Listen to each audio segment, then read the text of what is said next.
Je peux dire que nous avons en République démocratique du Congo un système qui est celui des taux d'échange flottants. C'est-à-dire que tous les matins, les offreurs et les demandeurs de devises, ils échangent contre la monnaie nationale et on détermine les taux. Cela ne veut pas dire qu'il n'y a pas une intervention de la Banque centrale. Il peut y avoir une intervention de la Banque centrale qui veut influer l'évolution du taux dans un sens que elle, la Banque centrale, souhaiterait. Si par exemple, on constate que les taux sont en train de s'emballer contre le franc congolais en faveur du dollar, la Banque centrale pourrait intervenir sur le marché d'échange en injectant des devises étrangères, en achetant des francs congolais et en injectant des dollars américains. Abondance des dollars américains sur le marché du fait de l'intervention de la Banque centrale, ça a tendance à influer sur le taux d'échange. Là, nous avons une idée claire de ce que c'est le taux d'échange et des régimes qui sont possibles. Entre les deux extrêmes-là, il y a des petites variations. On n'a pas le temps d'aller dans ces détails. Maintenant, je voudrais vous dire que la monnaie congolaise que nous avons, elle a été mise en circulation depuis quand? Depuis 1998, le 30 juillet 1998. Et quand on avait mis cette monnaie en circulation, les autorités politiques et les autorités bancaires avaient déterminé un taux d'échange de départ. OK? Ce taux d'échange de départ était de combien? 1 dollar était égal à combien? 1,34 francs congolais. Ça, c'était le taux d'échange entre le dollar et le franc congolais quand on a lancé le franc congolais le 30 juin 1998. Une fois qu'on a lancé, parce que nous sommes dans un système de taux d'échange flexible ou flottant, les taux ont commencé à fluctuer en fonction de l'offre et de la demande. Et je voudrais vous montrer ici l'évolution du taux d'échange depuis juin 1998. L'évolution du taux d'échange depuis juin 1998, on a commencé à 1 dollar égal à 1,34 francs congolais. En décembre 1998, on était à 4,5 francs congolais pour 1 dollar. Ça continuait jusqu'à arriver, nous sommes en 2024, là on s'était arrêté en décembre 2023, on était à 1 dollar égal à 2750. Aujourd'hui, nous sommes à 1 dollar égal à 2850 environ. OK? Cette façon de lire les taux d'échange comprend une unité de monnaie étrangère, le dollar américain. Et on se demande, cette unité de monnaie étrangère achète combien de francs congolais? Vous comprenez? On appelle ça la cotation à l'incertain. Incertain parce qu'on ne contrôle pas la monnaie étrangère, nous ne contrôlons pas le franc congolais. Mais il y a une autre façon de lire la même réalité. Mais en se portant dans les chaussures nationales, en se disant, nous sommes au Congo, notre unité monétaire c'est quoi? C'est le franc congolais. Un franc congolais achète combien de dollars? En se posant cette question-là, vous commencez par, au début, juin 1998, au moment où on avait lancé le franc congolais. Un franc congolais achetait 0,74 cents. En d'autres termes, un franc congolais était égal à 0,74 cents, tandis qu'un dollar était égal à l'inverse de cela. Pour obtenir ce taux-là, vous prenez 1 divisé par 1,34. Quand vous faites 1 divisé par 1,34, vous obtenez 0,74. Donc, un franc congolais achète 0,74 cents d'un dollar. Maintenant, vous voulez revenir à ce taux-là, vous prenez 1, vous divisez par ça, et vous obtenez ça. Donc, c'est la même réalité, mais vue sous différents angles. Un angle où vous prenez une unité de devises étrangères, vous demandez, elle achète combien d'unités de francs congolais. Et un autre angle, vous dites, une unité de francs congolais achète combien de devises étrangères. C'est la même réalité. Alors, il y a quelque chose d'extrêmement important que je voudrais que vous puissiez être sensibilisé à ce. C'est quoi? Regardez l'évolution du taux d'échange. Quand on prend un franc congolais égal à combien de dollars? Regardez, nous sommes partis de 0,74, n'est-ce pas? Nous sommes arrivés à 0,011. En quelle année ici là? Je crois en 2000. En 89. En 2000, on était à 0,02. Décembre 2001, on était à 0,0029. Arrondissez maintenant. Si vous arrondissez les chiffres, la plupart du temps, vous mettez deux chiffres après la virgule. Ça veut dire que depuis décembre 2001, la monnaie congolaise, un franc congolais, achetait combien de cents de dollars? Achetait combien de dollars? 0. Ça veut dire que la monnaie congolaise a perdu toute sa valeur déjà depuis 2001. Elle était devenue, je regrette, utiliser ce terme-là, ce n'est pas très gentil, mais je suis l'un de vôtres. Donc quand j'utilise des mots gentils, ils ne sont pas gentils là, je suis parmi vous et je sens aussi la douleur. Notre monnaie est devenue la monnaie de singe. C'est-à-dire une monnaie qui n'a pas de valeur. Maintenant, posez-vous la question. Depuis ce temps-là, nous continuons à utiliser la même monnaie et regardez comment ça évolue. 0,00, 0,00, et là, nous avons parti le record 0,00, plusieurs chiffres derrière ça. Ça veut dire que depuis 2001, nous continuons à utiliser une monnaie. Nous continuons à payer nos gens. Parce que quand vous travaillez, vous êtes payé dans quelle monnaie? Nous continuons à payer nos gens dans une monnaie tout en sachant qu'elle n'a pas de valeur. Ok? Et vous vous demandez pourquoi le Congo est l'un des pays les plus pauvres de la planète. Le problème se trouve déjà dans la monnaie. Ok? Personne ne peut s'enrichir en recevant des salaires qui n'ont pas de valeur. Et ça, c'est depuis 2001 jusqu'à aujourd'hui. Vous me suivez? Nous avons des grands problèmes, des problèmes. Maintenant, pour que vous puissiez visualiser ça, je voudrais qu'on mette ça sous forme d'un graphe qui pourra faire ressortir exactement ce que je dis là. Là, nous avons l'évolution du dollar américain par rapport au franc congolais. C'est-à-dire, en 1998, on a commencé par 1 dollar égal à 1,34 francs congolais. Et chaque année, 1 dollar achetait plus de francs congolais. Pour les Congolais, ils ont l'impression qu'ils gagnent beaucoup d'argent avec 1 dollar. C'est une impression, une illusion monétaire. Pour les Congolais, quand vous dites oh, j'ai 1 dollar, aujourd'hui, avant vous aviez 1 dollar égal à 1,34, aujourd'hui vous avez 1 dollar égal à 2850. Ils ont l'impression qu'ils ont plus de richesse. Mais ils sont plus pauvres.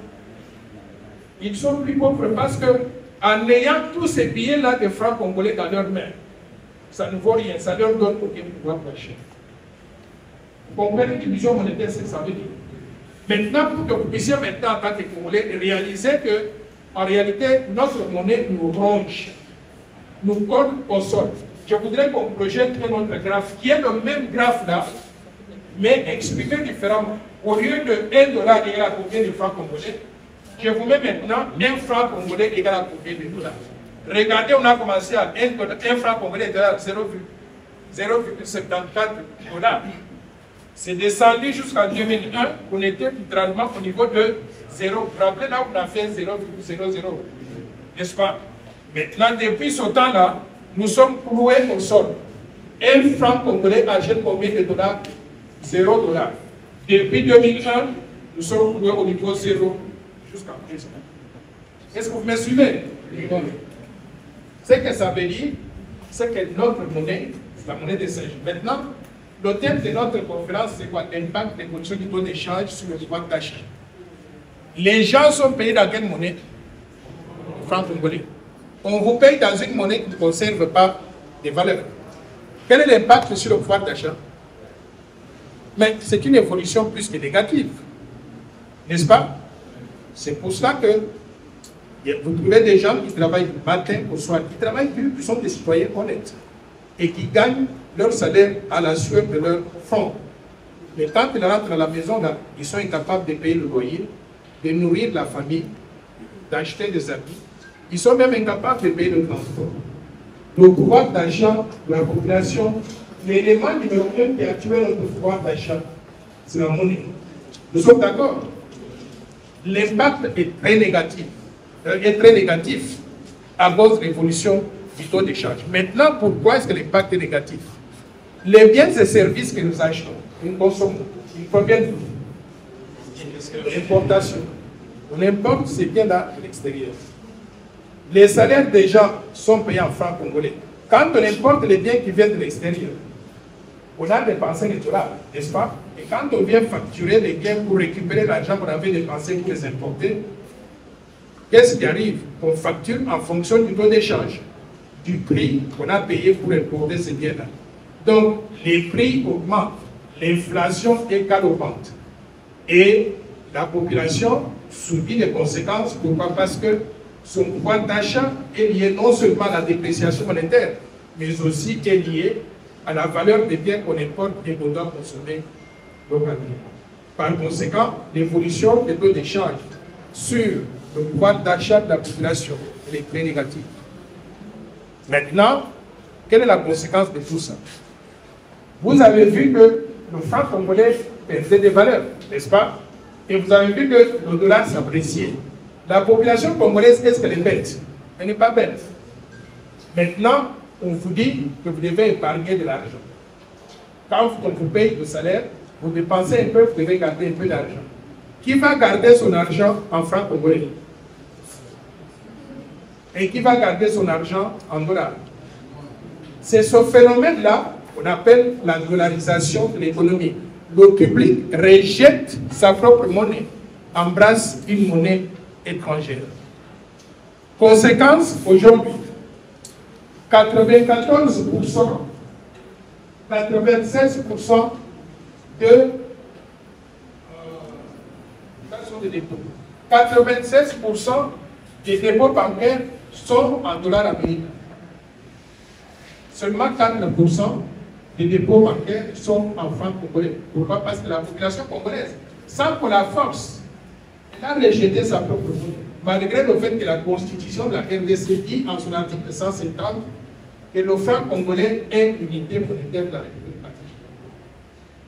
Malgré ça, la population a rejeté ça. Et vous voyez maintenant du côté des crédits que font les banques commerciales. Pour faire des crédits, vous recevez les dépôts, n'est-ce pas? Et quand vous avez reçu 96% de vos dépôts en dollars américains, si vous voulez récupérer votre argent, vous allez prêter en dollars. Et vous allez prêter en francs congolais. Vous allez prêter en dollars. Conséquence, 94% des crédits bancaires sont en dollars. Et simplement 6% en monnaie nationale. C'est ça le phénomène de la dollarisation. Nous connaissons la dollarisation à outrance.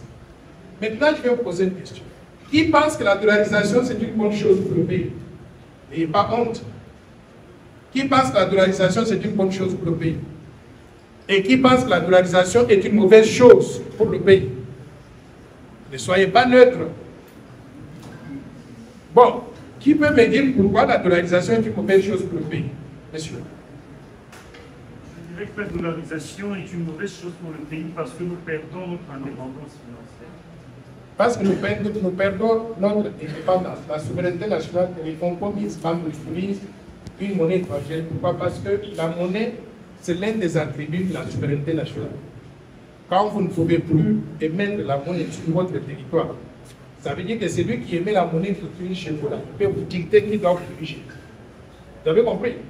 Vous avez perdu la souveraineté nationale à cause de la monnaie. Deuxième argument, qui pense que la dollarisation c'est une mauvaise chose? Il y a plusieurs raisons. Je voudrais vous dire que la dollarisation coûte très cher à la République de Guadeloupe.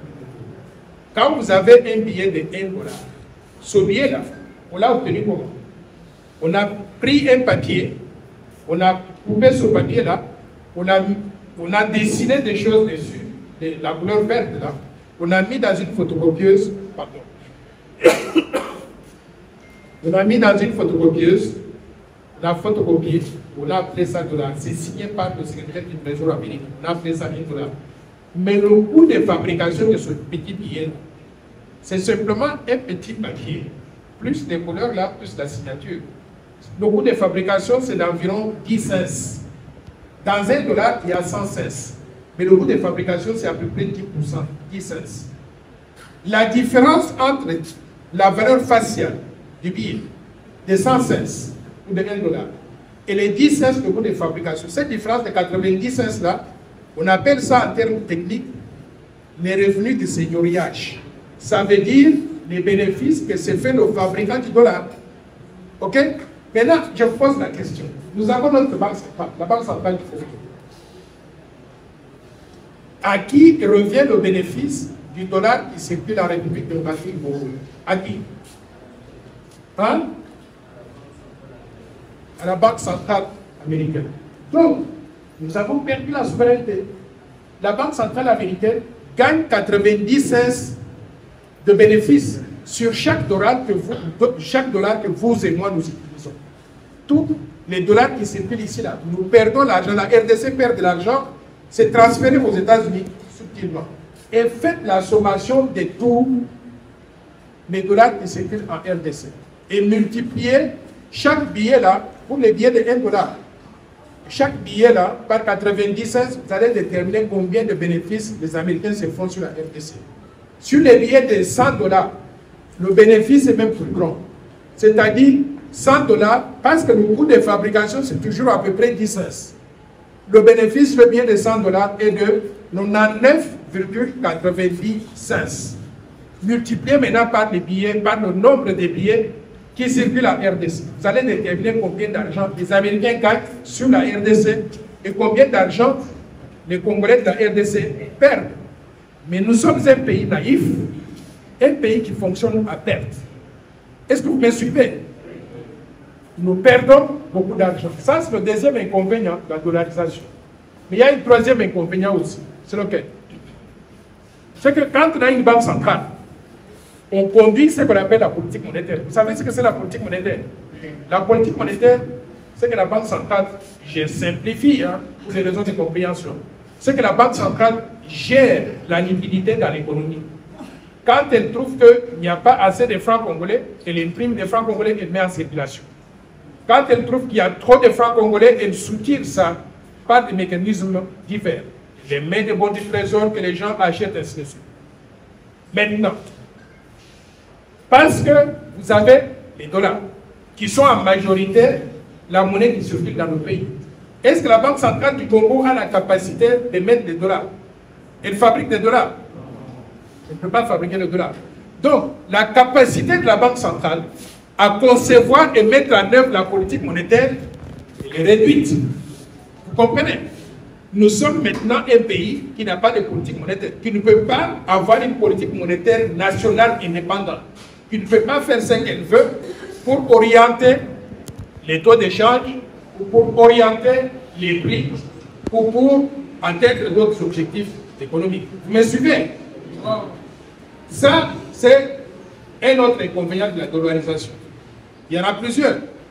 Et un troisième inconvénient, si une banque commerciale a des difficultés, généralement, dans d'autres pays comme aux États-Unis, la Banque centrale peut jouer ce qu'on appelle le rôle de prêteur de dernier ressort.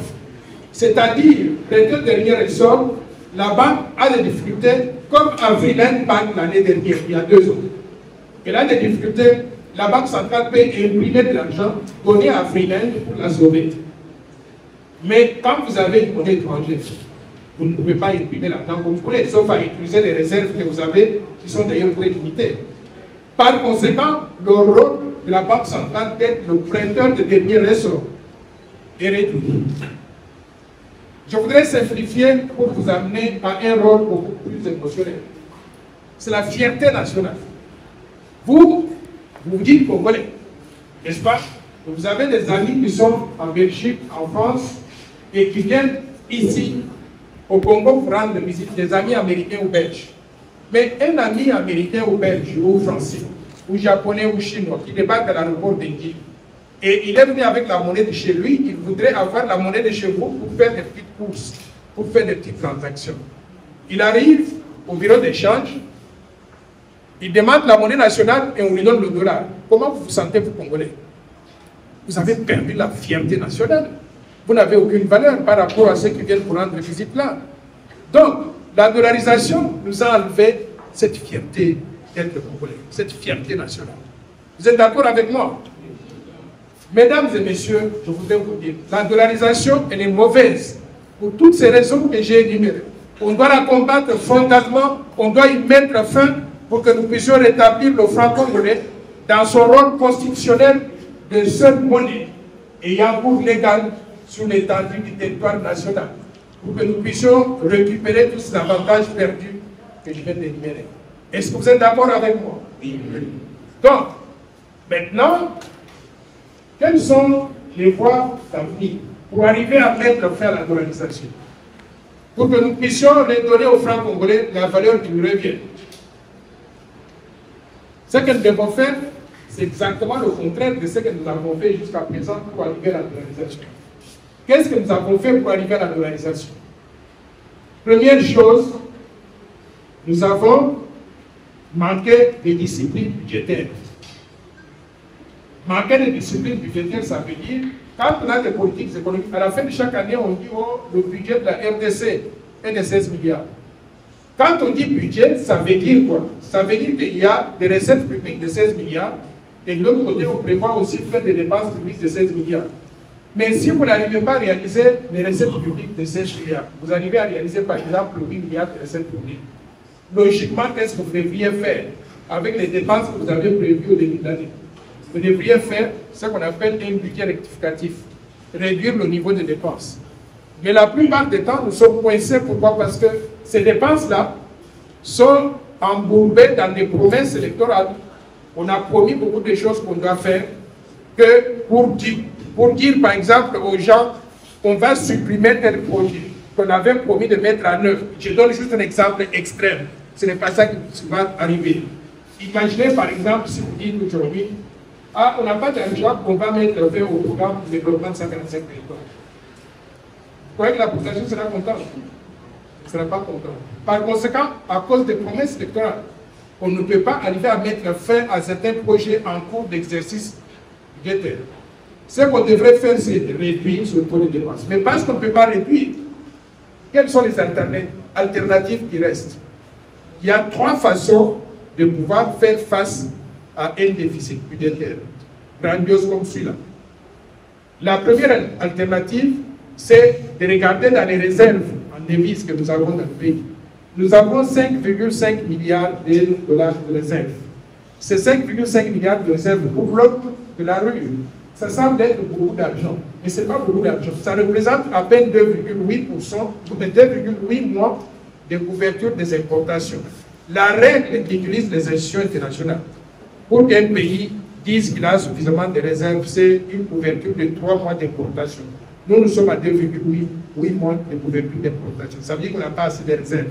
Donc on n'a pas beaucoup de latitude pour aller les utiliser afin de financer le déficit public. Donc cette option-là est à exclure. Il y a une deuxième option. C'est de pouvoir, pour le gouvernement, emprunter de l'argent sur le marché en faisant ce qu'on appelle des emprunts obligataires pour des modes de trésor, emprunts obligataires. Le gouvernement congolais a tenté l'année dernière d'emprunter 30 millions de dollars sur le marché. Et ils ont récolté combien? 14 milliards de dollars. Malgré tout le tralala de satisfecit donné par le Fonds monétaire international, les consoles là, on tente d'emprunter 30 millions, on récolte sur 14 millions. 14 millions sur 30, ça fait à peu près 40%, n'est-ce pas? Ça veut dire que le gouvernement n'est pas crédible suffisamment pour emprunter leur pays. 30 millions de dollars, c'est rien. Alors, si vous ne pouvez pas emprunter 30 millions de dollars, est-ce que vous pouvez emprunter maintenant 8 milliards de dollars de déficit budgétaire? Vous ne pouvez pas. Par conséquent, l'option d'emprunter de l'argent sur le marché pour financer le déficit, cette option-là, elle est aussi à éliminer. Quelle est l'option qui reste dans la troisième option? C'est le recours à la planche à billets.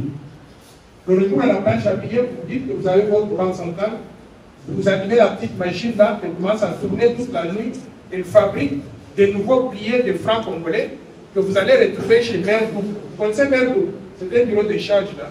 Vous arrivez là-bas, il y a toujours de nouveaux billets de banque. Et la planche à billets, qu'est-ce qu'elle a comme conséquence? D'augmenter la masse monétaire en circulation Et pendant que les devises étrangères qui sont disponibles dans le pays restent minimes, on a une masse monétaire comme ça. Conséquence, c'est quoi? Les taux d'échange se déprécient comme le franc congolais, l'inflation est là. Et nous nous retrouvons dans une situation où le pouvoir d'achat de la population est décalé. Est-ce que vous me suivez? Par conséquent, nous sommes dans une situation délicate. Que faire maintenant pour l'Afrique? Qui peut me donner la solution? Les étudiants en sciences économiques qui sont partis où? Que faire? Qui peut tenter de me dire maintenant, face à cette situation-là, quelles sont les pistes de solutions pour l'Afrique?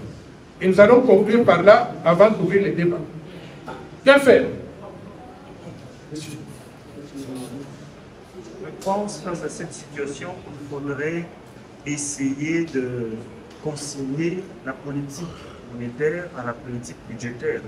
Parce que la politique monétaire, vous l'avez dit, elle est de l'apanage de la Banque centrale et le budget du gouvernement. Il faudrait que les deux essayent de mettre en place ou conduire une politique budgétaire en synergie avec la politique monétaire. C'est très facilement dit et c'est très bien dit. Qu'est-ce qui arriverait maintenant si la Banque centrale, qui est supposée conduire la politique monétaire, préserver la valeur de la monnaie, si elle reçoit un dictat de la part du ministre des Finances ou de la première ministre, qui dit « Nous avons tel projet, on ne veut pas entendre vos explications, nous voulons le mettre en œuvre. Nous voulons des moyens pour financer ça. » La Banque centrale dit « Mais je n'ai pas de réserve, je n'ai pas d'autres moyens, je ne peux pas emprunter sur le marché parce qu'on n'est pas crédible. La seule option qui me reste, c'est la planche à billets. » Et le gouvernement, l'exécutif ne veut rien entendre. Il dit « Je ne veux pas avoir des explications, je veux avoir ça. » Quelle est la solution dans cette condition-là? La solution, c'est quelque chose que les politiciens ne veulent pas entendre. Ok? La solution, c'est de donner à la Banque centrale ce qu'on appelle l'indépendance. Vous savez ce que c'est l'indépendance de la Banque centrale? C'est la capacité qu'a une Banque centrale de dire non à n'importe qui lorsque l'action qu'elle peut entreprendre peut compromettre la stabilité de la monnaie. J'ai connu aux États-Unis un gouverneur de la Banque centrale qui a rendu ce dicton-là très célèbre, Paul Volcker. Paul Volcker reçoit des dictats de la part de la Maison Blanche. On nous dit que vous devez agir dans tel sens et il décide le jour suivant de faire le contraire. Il dit, c'est pour le bien du pays. La stabilité de la monnaie, on doit la préserver. Si vous avez une banque centrale indépendante, elle peut oser dire non aux politiciens lorsque les politiciens la poussent à l'extrême pour faire des actions qui ne peuvent pas garantir la stabilité de la monnaie. Ça, c'est la première option. La deuxième option, c'est la diversification de notre économie. Les problèmes que nous avons, tout ça, les déficits budgétaires, les déséquilibres de la balance commerciale, de la balance des paiements et consorts, ça vient du fait que nous sommes une économie extravertie et une économie qui dépend de l'extérieur. On est extraverti dans la mesure où, je vous ai dit, on importe les biens de consommation, les biens d'équipement. Les biens de consommation, qu'est-ce que nous pouvons faire? On fait des produits. Vous savez ce que nous importons? Nous importons. Aujourd'hui, j'étais dans un magasin qui marchait. J'ai vu la farine où on vendait, la section où on vend des farines. Et j'ai vu ces farines-là, elles viennent de Tanzanie, de l'Ouganda, d'Afrique du Sud, de Thaïlande, de Malaisie. J'ai demandé, mais où est la farine de la RDC? La dame m'a regardé et a dit non, ça c'est la farine de bonne qualité. J'ai dit donc, vous voulez me dire, vous m'insultez? Moi je suis congolais, vous me dites donc, la farine de la RDC n'est pas de bonne qualité. J'ai grandi, moi, en mangeant le maïs de la RDC. Ça veut dire que nous avons négligé les secteurs qui pouvaient nous donner cette autonomie alimentaire. Par conséquent, la diversification économique exige qu'on puisse réorienter les politiques gouvernementales vers la relance des secteurs que nous avons négligés, l'agriculture, l'élevage et la pêche. J'ai grandi, moi, dans un environnement où je voyais tout ce que nous consommions à l'époque. Le maïs, le manioc, la tomate, tout ce que nous consommions était produit localement. On fait vivre en autarcie. Aujourd'hui, tout ce que nous consommons vient de l'extérieur. Et on a même conditionné notre raisonnement de penser que ce qui vient de l'extérieur est meilleur que ce que nous produisons. Nous pouvons réinvestir dans ce secteur-là pour réaliser nos autosuffisances alimentaires. Deuxième axe d'action gouvernementale, c'est de pouvoir chercher à ne pas exporter toutes nos matières premières à l'état brut. Nous avons vu les minéraux congolais, on les produit localement, on les envoie où? À l'extérieur, en Belgique, en Chine et consorts. Mais toutes les matières premières, sans exception, aucune transformation locale. Si nous continuons à fonctionner avec ce modèle-là, mesdames et messieurs, nous n'allons jamais nous en sortir. Nous devons maintenant faire des efforts pour attirer des investissements locaux et étrangers pour que les matières premières congolaises soient transformées, je ne dis pas tout, soient transformées localement en produits semi-finis, produits finis. Si nous faisons ça, nous allons ajouter de la valeur. Parce que ce que nous allons produire, si ça coûtait 100, nous pouvons le vendre après transformation. On peut vendre à 200 à l'extérieur. On gagne du bénéfice là-dessus. Mais si nous continuons à fonctionner avec le modèle actuel, nous créons des emplois à l'extérieur, nous gardons le chômage ici. Et ce mécanisme-là ne permet pas d'améliorer le pouvoir d'achat de la population. Troisième chose que je pense que nous devons faire, et là, je pense que nous devons lutter contre la dollarisation. Pour lutter contre la dollarisation, je voudrais que nous puissions, en tant que pays, initier des actions peut-être un peu plus révolutionnaires que ça. J'ai entendu certaines personnes dire « Ah, on peut terminer la dollarisation entre 10 et 15 ans ». C'est l'ancien gouverneur de la Banque centrale, Jean-Claude Massambou, que je salue au passage, qui a dit ça. Il a dit entre 10 et 15 ans. Mais moi, je me suis posé la question. Massambou est resté à la Banque centrale pendant 16 ans. Et après 16 ans, il réalise qu'on peut dollariser entre 10 et 15 ans.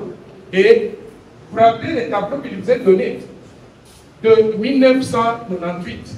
Il était gouverneur de la Banque centrale quand le taux d'échange était de 1,34 francs congolais. Il est parti, je crois, en 2013. 2000 combien? 13. Il a laissé le taux d'échange de 920 pour $1. Ça veut dire que quand il partait là, la monnaie congolaise avait déjà perdu près de 700 000% de sa valeur. Donc, moi, je voudrais bien croire à un médecin. Mais je veux un médecin qui ne souffre pas de la même maladie. Vous êtes soigné. Par conséquent, sa recommandation d'attendre 10 à 15 ans, je voudrais qu'il garde sa cheveux.